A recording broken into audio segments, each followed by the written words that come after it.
Hayo di sini siapa yang masih ingat konten saya bikin keranjang susun ini? Karena videonya itu memang FYP dan banyak banget yang komentar. Saya fokus dengan komentar yang bilang ini kerapetan jadi susah keluar masuk barang. Konsepnya ini memang keranjangnya ini bisa dilepas pasang. Ada yang bilang ini kurang kuat karena cuma nyantol di bagian pinggirnya aja. Jadi keranjang yang saya pakai ini nggak yang terlalu besar, yang kecil aja. Dan motif keranjang ini saya pilih yang lebar-lebar seperti ini. Menurut saya ini cukup kuat untuk menampung pakaian. Dan keranjang ini nanti dikhususkan untuk pakaian yang jarang dipakai. Jadi ini deretan pakaian yang jarang terpakai itu. Karena lemarinya cuma satu, jadi nggak cukup, mau nggak mau ya digantung-gantungin pakaian yang lainnya. Tapi untuk pakaian ibadah dan juga pakaian kerja suami tetap saya gantung. Ini lipatannya saya angkutin keluar. Karena cahaya di dalam kamar itu agak remang-remang, jadi kalau di luar ini lebih terang. Supaya lipatannya tidak cepat bosan, saya mau nyalain TV dulu. Saya mau setel musik supaya lipatannya jadi semangat. Untung TV-nya ini sudah bisa dipakein YouTube. Karena saya kalau dengerin musik itu udah terbiasa dengar dari YouTube. Sebelum saya lipat ini pakaiannya saya pilih-pilih dulu. Karena ada beberapa pakaian yang debuan sepertinya memang harus dicuci. Pas di gantungan tadi itu kelihatannya banyak banget, tapi ini setelah dilipat cuma sedikit aja. Sekarang lanjut lagi ke pakaian yang ada di dalam keranjang.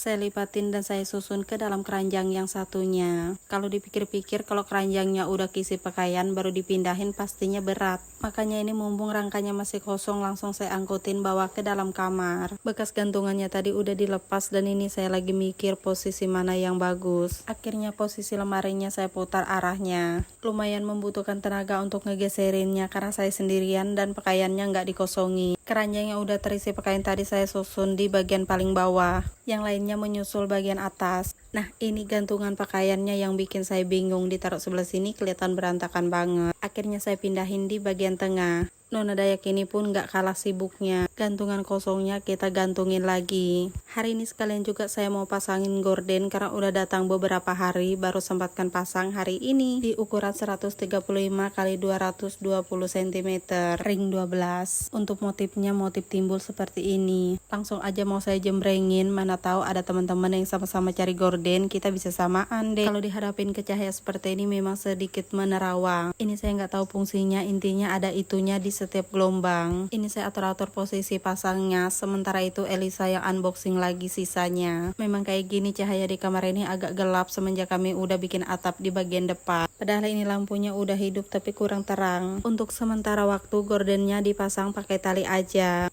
Nanti kalau sudah ada rezeki baru beli tiangnya lagi.